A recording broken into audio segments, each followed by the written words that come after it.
Use a 4mm Allen key to loosen the lower screws.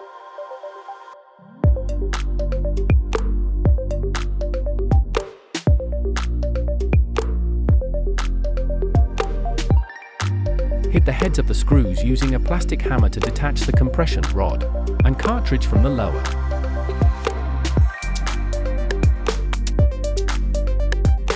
Then remove both screws, and then the bottom-out bumper and spacer can be removed. And then the bumper and spacer can be removed.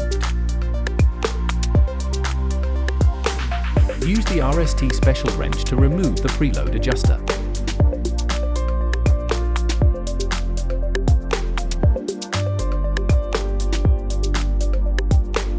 And take out the spacer and coil spring kit, then the compression rod assembly. Use a clean, lint-free rag to clean the inside of the stanchion.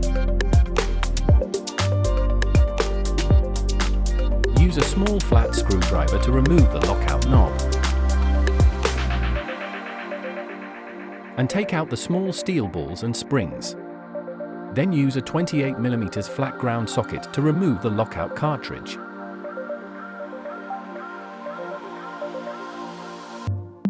After all parts have been thoroughly inspected and cleaned, the fork can be reassembled. Apply genuine suspension fork grease to the upper and lower bushing positions in the lower. Add lubricating oil to the foam rings.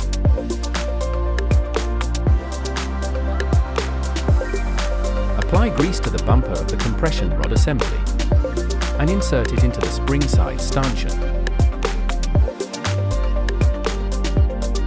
Apply grease to the coil spring and install it into the stanchion. Then install the spacer and preload adjuster. Use the RST Special Wrench for installation, tightening torque 5 to 7 Nm.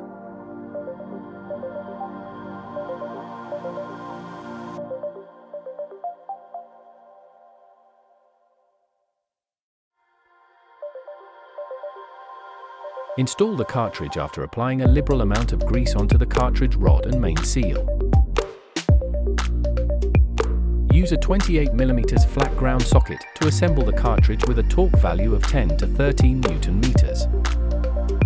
Use needle nose pliers to adjust the lockout cartridge hex axle to the lockout position. Rotate counterclockwise to the end.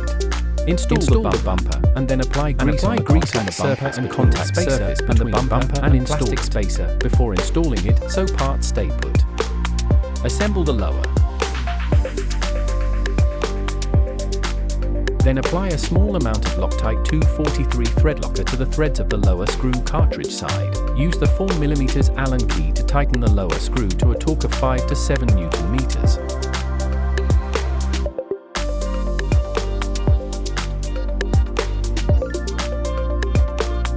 Use the needle nose pliers to adjust the lockout cartridge to the unlocked position to be able to move up the lower further so the compression rod on the spring side can be reached.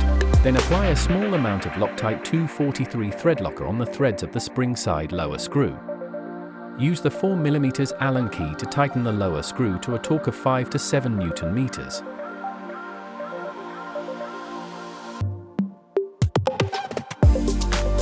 Install the small steel balls and springs.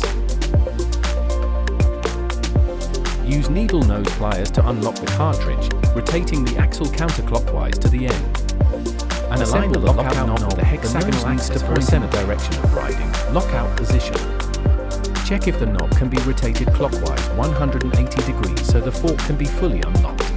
Test whether the function and adjustment range of compression and rebound is fully given and if the fork is performing smoothly once the compression is dialed out entirely.